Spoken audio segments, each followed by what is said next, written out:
new episode of Read, Remember, Repeat. And we kicking this show off, showing some love to Iron Mastery Academy. Shout out Doc Spills and Christopher Terry. They're teaching people how to learn and earn on the go and manage their own finances. It's as simple as matching colors, and you can grow your account. This is needed for the community and definitely for the culture. I said, surround your mind with greatness, some of it will rub off. This is my office. This is where I start my day. And every day I read something. Form a habit of reading every day. It's about Proctor.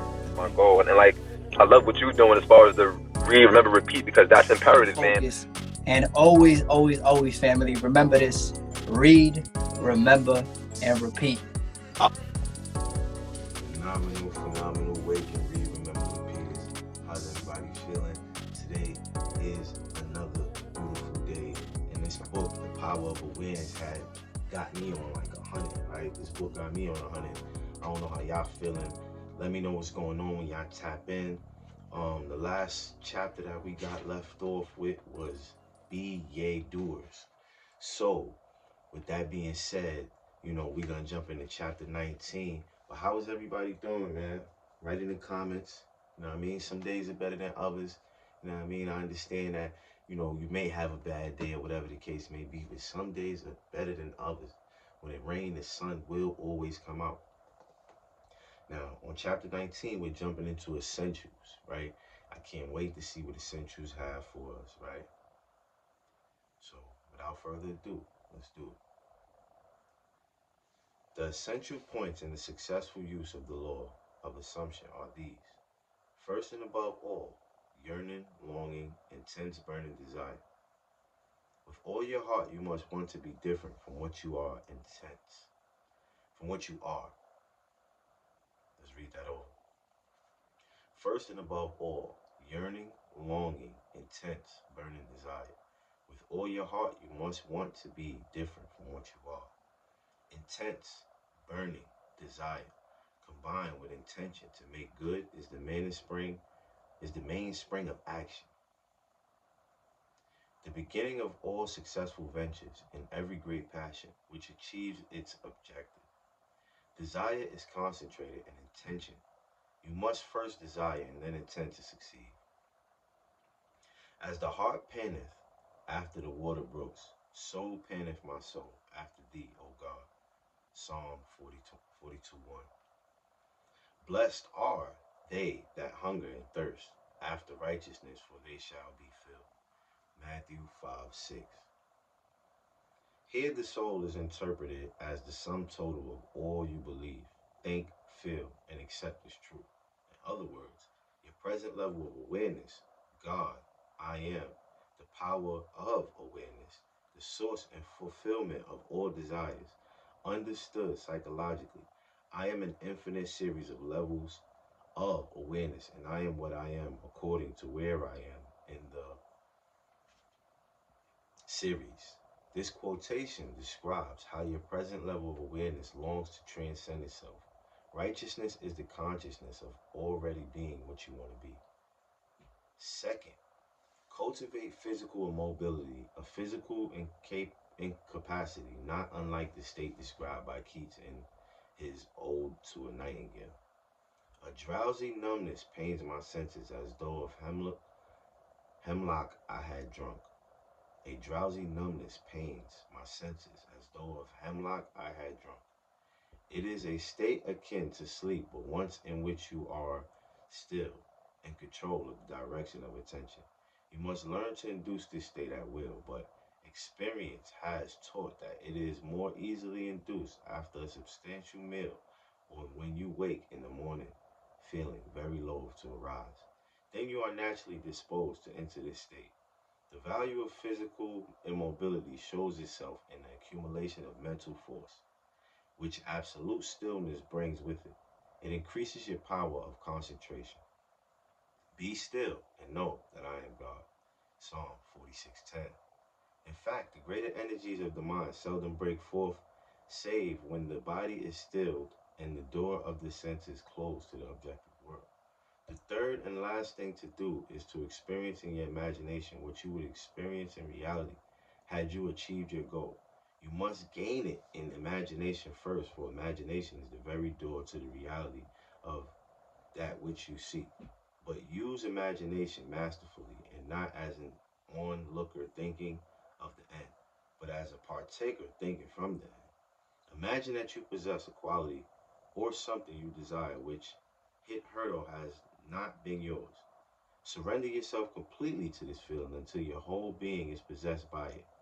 This state differs from reverie in this respect. It is the result of a controlled imagination and steady, concentrated attention, whereas reverie is the result of an uncontrolled imagination, usually just a daydream. In the controlled state, a minimum of effort suffices to keep your consciousness filled with the feeling of the wish fulfilled. The physical and mental immobility of the state is a powerful aid to voluntary attention and a major factor of minimum effort. The application of these 3 points: 1. Desire. 2. Physical immobility. 3. The assumption of the wish already fulfilled is the way to atonement or union with your objective. The first point is thinking of the end with intention to realize it. The third point is thinking from the end with the feeling of accomplishment. The secret of thinking from the end is to enjoy being it. The minute you make it pleasurable and imagine that you are it, you start thinking from the end. One of the most prevalent misunderstandings is that this law works only for those having a devout or religious objective. This is a fallacy. It works just as impersonally as the law of electricity. It can be used for greedy, selfish purposes as well as noble ones, but it should always be borne in mind that ignoble thoughts and actions inevitably result in unhappy consequences. Family is source time. We're going to get y'all the source, and we be right back. Correctly. If you let people's perception of you dictate your behavior, you will never grow as a person. But if you leave yourself open to experience, despite what others think, then you will learn and grow. If you let people's perception of you dictate your behavior, you will never grow as a person. But if you leave yourself open to experience, despite what others think, then you will learn and grow. If you let people... Yes, y'all. We are back. And chapter 19 was essentials. So we're going to go right into chapter 20, right? Righteousness. Righteousness. Let's go. In the preceding chapter, righteousness was defined as the consciousness of already being what you want to be. This is the true psychological meaning and obviously does not refer to adherence to moral codes, civil law, or religious precepts. You cannot attach too much importance to being righteous. In fact, the entire Bible is permeated with admonition and exhortations on this subject. Break of thy sins by righteousness. Daniel 4:27. My righteousness I hold fast and will not let it go. My heart shall not reproach me so long as I live. My righteousness, that's on Job 27:6. My righteousness shall answer for me in time to come. Genesis 30:33. Very often the word sin Very often, the words sin and righteousness are used in the same quotation. This is a logical contrast of opposites and becomes enormously significant in the light of the psychological meaning of righteousness. And the psychological meaning of sin means to miss the mark, not to attain your desire, not to be the person you want to be, is sinning. Righteousness is the consciousness of or already being what you want to be. It is a changeless, educative law that effects must follow causes. Only by righteousness can you be saved from sinning. There is a widespread misunderstanding as to what it means to be saved from sin. The following example will suffice to demonstrate this misunderstanding and to establish the truth. A person living in abject poverty may believe that by means of some religions or philosophical activity, he can be saved from sin and his life improved as a result. If, however, he continues to live in the same state of poverty, it is obvious that what he believed was not the truth, and, in fact, he was not saved. On the other hand, he can be saved by righteousness. The successful use of the law of assumption would have the inevitable result of an actual change in his life. He would no longer live in poverty. He would no longer miss the mark. He would be saved from sin. Except your righteousness shall exceed the righteousness of the scribes and Pharisees. Ye shall in no wise enter into the kingdom of heaven. Matthew 5:20. Scribes and Pharisees means those who are influenced and governed by the outer appearances, the rules and customs of the society in which they live, the vain desire to be thought well of by other men. Unless this state of mind is exceeded, your life will be one of limitation, of failure to attain your desires, of missing the mark of sin. This righteousness is exceeded by true righteousness, which is always the consciousness of already being in which you want to be. One of the greatest pitfalls in attempting to use the law of assumption is focusing your attention on things, on a new home, a better job, a bigger bank balance. This is not the righteousness without which you die in your sins. John 8:24. Righteousness is not the thing itself. It is the consciousness, the feeling of already being the person you want to be, of already having the thing you desire. Seek ye first the kingdom of God and his righteousness, and all these things shall be added unto you. The kingdom, entire creation of God, your I am is within you. Righteousness is the awareness that you already possess. Man, I love this book. Chapter 21, free will. Let's just get into it, right?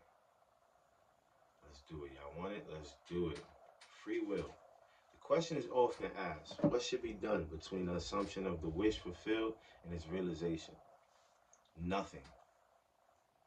The question is often asked, what should be done between the assumption of the wish fulfilled and its realization? Nothing. It is a delusion that, other than assuming the feeling of the wish fulfilled, you can do anything to aid the realization of your desire. You think that you can do something, you want to do something, but actually you can do nothing. The illusion of the free will to do is but ignorance of the law of assumption upon which all action is based. The illusion of the free will to do is but ignorance of the law of assumption upon which all action is based. Everything happens automatically. All that befalls you, all that is done by you, happens. Your assumptions, conscious or unconscious, direct all thought and action to their fulfillment. To understand the law of assumption, to be convinced of its truth, means getting rid of all the illusions about free will to act. Free will actually means freedom to select any idea you desire. By assuming the idea already to be a fact, it is converted into reality. Beyond that, free will ends and everything happens in harmony with the concept. I can of mine own self do nothing, because I seek not mine own will, but the will of the Father which hath sent me. John 5:30. In this quotation, the Father obviously refers to God. In an early chapter, God is defined as I am. Since creation is finished, the Father is never in the position of saying I will be. In other words, everything exists, and the infinite I am consciousness can speak only in the present tense. Not my will, but thine be done. Luke 22:42. I will be is a confession that I am not. The Father's will is always I am. Until you realize that you are the Father, there is only one I am, and your infinite self is that I am. Your will is always I will be. In the law of assumption, your consciousness of being is the Father's will. The mere wish without this consciousness is the my will. This great quotation, so little understood, is a perfect statement of the law of assumption. It is impossible to do anything. You must be in order to do. If you had a different concept of yourself, everything would be different. You are what you are, so everything is as it is. The events which you observe are determined by the concept you have of yourself. If you change your concept of yourself, the events ahead of you in time are altered. But, thus altered, they form again a deterministic sequence, starting from the moment of this change concept. You are a being with powers of intervention, which enable you, by a change of consciousness, to alter the course of observed events. In fact, to change your future, deny the evidence of the senses, and assume the feeling of the wish fulfilled. Inasmuch as your assumption is creative and forms an atmosphere, your assumption, if it be a noble one, increases your assurance and helps you to reach a higher level of being. If, on the other hand, your assumption be an unlovely one, it hinders you and makes your downward way swifter. Just as the lovely assumptions create a harmonious atmosphere, so the hard and bitter feelings create a hard and bitter atmosphere. Wow. Whatsoever things are pure, just lovely, of good report, think on these things. Philippians 4:8. This means to make your assumptions the highest, noblest, happiest concepts. There is no better time to start than now. The present moment is always the most opportune in which to eliminate all unlovely assumptions and to concrete only on the good, as well as yourself. Claim for others their divine inheritance. See only their good and the good in them. Stir the highest in others to confidence and self-assertion by your sincere assumption of their good, and you will be their prophet and their healer, for an inevitable fulfillment awaits all sustained assumptions. You win by assumption what you can never win by force. An assumption is a certain motion of consciousness. This motion, like all motion, exercises an influence on the surrounding substance, causing it to take the shape of echo and reflect the assumption. A change of fortune is a new direction, an outlook, merely a change in arrangement of the same mind, substance, consciousness. If you would change your life, you must begin at the very source with your own basic concept of self. Outer change becoming part of organizations, political bodies, religious bodies is not enough. The cause goes deeper. The essential change must take place in yourself, in your own concept of self. You must assume that you are what you want to be and continue therein, for the reality of your assumption has its being in complete independence of objective fact and will clothe itself in flesh if you persist in the feeling of the wish fulfilled. When you know that assumptions, if persisted in, harden into facts, then events which seem to the uninitiated mere accidents will be understood by you to be the logical and inevitable effects of your assumption. The important thing to bear in mind is that you have infinite free will in choosing your assumptions, but no power to determine conditions and events. You can create nothing but your assumptions. You can create nothing, but your assumption determines what portion of creation you will experience. Family, I know we went on longer than we should, but this book is amazing, and we can do whatever we want on this show. Why? Because it's about knowledge, and knowledge is always important. Read, remember, repeat.